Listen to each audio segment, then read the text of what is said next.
Hello friends, welcome to Thoughts Beauty Recipe. இன்னைக்கு நம்ம beauty சேனல்ல பார்க்க போற வீடியோ என்னன்னா நம்மளோட சரும பிரச்சனைகள் அனைத்தையும் சரி செஞ்சு நம்மளோட சருமத்தை வெண்மையாக்கக்கூடிய ஒரு இயற்கையான டே அண்ட் நைட் க்ரீம் எப்படி செய்யறதுன்றது தான் இந்த வீடியோல பார்க்க போறோம். இந்த டே அண்ட் நைட் க்ரீம் செய்யறதுக்கான ஃபேஸ் என்ன அப்படினு பாத்தீங்கன்னா ஆலோவேரா. இன்னைக்கு நான் இந்த க்ரீம் செய்யறதுக்கு நேச்சுரலான ஆலோவேரா தான் யூஸ் பண்ணியிருக்கிறேன். நீங்களும் முடிஞ்ச அளவுக்கு நேச்சுரலான ஆலோவேரா சேர்க்கிறதுக்கு ட்ரை பண்ணுங்க. அப்படி உங்களுக்கு நேச்சுரலான ஆலோவேரா கிடைக்கல அப்படின்னா ஸ்டோர்ஸில் வாங்குகிற க்ரீமே நீங்கள் யூஸ் பண்ணிக்கலாம். இதுக்கு நான் இன்றைக்கி 2 கற்றாழை மடல் எடுத்துருக்கிறேன்.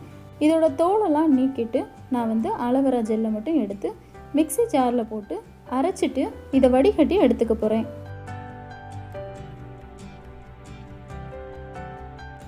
இந்த கற்றாழையை அரைச்சதுக்கப்புறமா இந்த க்ரீம் எப்படி செய்யறதுன்றதை பார்க்கலாம். அதுக்கு முன்னாடி நீங்கள் நம்மளோட சேனலை ஃபஸ்ட் டைம் பார்க்குறீங்க அப்படின்னா கீழே இருக்கிற ரெட் கலர் சப்ஸ்கிரைப் பட்டனை ப்ரெஸ் பண்ணி நம்மளோட சேனலை சப்ஸ்கிரைப் பண்ணிக்கோங்க. அது கூட பக்கத்தில் இருக்கிற பெல் ஐக்கானை கிளிக் பண்ணி அதில் ஆல் அப்படின்ற ஆப்ஷனை கொடுத்துட்டிங்கன்னா நான் எப்போல்லாம் வீடியோஸ் அப்லோட் பண்ணுறேனோ அப்போல்லாம் உங்களுக்கு உடனுக்குடனே நோட்டிஃபிகேஷன் வந்துடும். இப்போ ஃபஸ்ட்டு டே க்ரீம் எப்படி செய்கிறதுன்றதை பார்க்கலாம். இப்போ இந்த க்ரீம் செய்கிறதுக்கு ஒரு க்ளீனான பவுல் எடுத்துக்கலாம். இதில் 4லேருந்து 5 டேபிள் ஸ்பூன் அளவுக்கு ஆலோவேரா ஜெல் சேர்த்துக்கலாம். அடுத்ததா 1 டேபிள் ஸ்பூன் அளவுக்கு முல்தானி மிட்டி பவுடர் சேர்த்துக்கலாம். அடுத்ததா ஒரு 4-5 சொட்டு அளவுக்கு லெமன் ஜூஸ் சேர்த்துக்கலாம். இப்போ இது எல்லாத்தையும் சேர்த்து நல்லா மிக்ஸ் பண்ணிக்கலாம். இப்போ நம்மளுடைய டே க்ரீம் ரெடி ஆயிடுச்சு. அடுத்ததா நைட் க்ரீம் எப்படி செய்யறதுன்றதை பார்க்கலாம். இப்போ ஒரு க்ளீனான பவுலில் 4லேருந்து 5 டேபிள் ஸ்பூன் வரைக்கும் ஆலோவேரா ஜெல் சேர்த்துக்கலாம். அடுத்ததாக 1 டேபிள் ஸ்பூன் அளவுக்கு கஸ்தூரி மஞ்சள் தூள் சேர்த்துக்கலாம். அடுத்ததாக 4லேருந்து 5 சொட்டு அளவுக்கு லெமன் ஜூஸ் சேர்த்துக்கலாம். கடைசியாக 2 விட்டமின் இ கேப்சூல் எடுத்து அதை கட் பண்ணிவிட்டு உள்ளே இருக்கிற ஆயிலை மட்டும் இது கூட சேர்த்துக்கலாம். இப்போ இது எல்லாத்தையும் சேர்த்து நல்லா மிக்ஸ் பண்ணிக்கலாம். இப்போ நம்மளோட நைட் க்ரீம் ரெடி ஆயிடுச்சு. நீங்கள் ஃப்ரெஷ்ஷான ஆலோவேரா ஜெல் சேர்த்திங்க அப்படின்னா இதை உடனடியாக ஃப்ரிட்ஜில் ஸ்டோர் பண்ணி வச்சுக்கோங்க. இதில் நம்ம சேர்த்துருக்கிற நேச்சுரலான ஆலோவேராவில் பார்த்திங்கன்னா விட்டமின்ஸ், மினரல்ஸ், நியூட்ரியன்ஸ்லாம் அதிக அளவில் இருக்குது. ஆலோவேரா பார்த்திங்கன்னா நம்மளோட சருமத்தில் உள்ள அழுக்குகள், கிருமிகள், டெட் செல்ஸ் எல்லாம் வெளியேற்றி நம்மளோட ஸ்கின்னை எப்பயுமே ரொம்ப க்ளீன் அண்ட் கிளியராக வச்சுருக்கும்.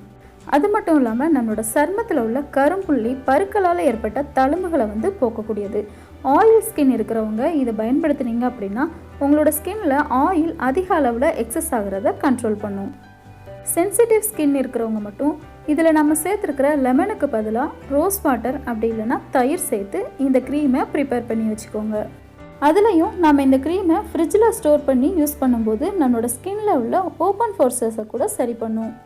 இப்போ இந்த க்ரீமை எப்படி யூஸ் பண்ணுறதுன்னு பார்க்கலாம். இந்த க்ரீமை யூஸ் பண்ணுறதுக்கு முன்னாடி உங்களோட ஃபேஸை நல்லா ஒரு தடவை வாஷ் பண்ணிவிட்டு டே டைமில் டே க்ரீமை யூஸ் பண்ணுங்கள். டே க்ரீமை அப்ளை பண்ணி ஒரு 10 நிமிஷத்துக்கு அப்படியே விட்டுட்டு அதுக்கப்புறமா நார்மலான வாட்டரில் வாஷ் பண்ணிக்கலாம். இந்த க்ரீம் யூஸ் பண்ணுறதுக்கு ரொம்ப நல்லாயிருக்கும். உங்களோட ஸ்கின் பார்க்குறதுக்கு ரொம்ப க்ளீன் அண்ட் கிளியராக நீட்டாக இருக்கும். இப்போ அடுத்ததாக நான் நைட் க்ரீம் அப்ளை பண்ணி காட்டுறேன். இந்த க்ரீம் அப்ளை பண்ணுறதுக்கு முன்னாடி உங்களோட ஃபேஸை நல்லா ஒரு தடவை வாஷ் பண்ணிவிட்டு அப்ளை பண்ணிக்கோங்க. நைட்டு தூங்குறதுக்கு முன்னாடி அப்ளை பண்ணிவிட்டு இதை அப்படியே விட்டுட்டு நீங்கள் தூங்க போயிடலாம். மறுநாள் காலையில் நீங்கள் ஃபேஸ் வாஷ் பண்ணிக்கலாம். இந்த 2 க்ரீமே நம்மளோட ஃபேஸ்க்கு மட்டும் இல்லை, நம்மளோட கழுத்து, கை, கால்கள்லாம் கூட அப்ளை பண்ணிக்கலாம். 100% நேச்சுரலான நம்மளோட ஸ்கின்னை நல்ல லைட் அண்ட் ஃபேர் ஸ்கின்னாக மாற்றக்கூடிய சூப்பரான இந்த 2 க்ரீமையுமே நீங்கள் கண்டிப்பாக ட்ரை பண்ணி பாருங்கள். இந்த க்ரீமை நீங்கள் கண்டிப்பாக ட்ரை பண்ணி பார்த்துட்டு உங்களோட ஃபீட்பேக்கை எனக்கு டெக்ஸ்ட் பண்ணுங்கள். என்னோட இந்த வீடியோ பிடிச்சிருந்துச்சு அப்படின்னா மறக்காமல் லைக் பண்ணுங்கள், கமெண்ட் பண்ணுங்கள், உங்களோட ஃப்ரெண்ட்ஸ்க்கும் இந்த வீடியோவை ஷேர் பண்ணுங்கள். இன்னும் நம்மளோட சேனலை சப்ஸ்கிரைப் பண்ணலை அப்படின்னா இப்போ நீங்கள் சப்ஸ்கிரைப் பண்ணிடுங்க. Thank you friends.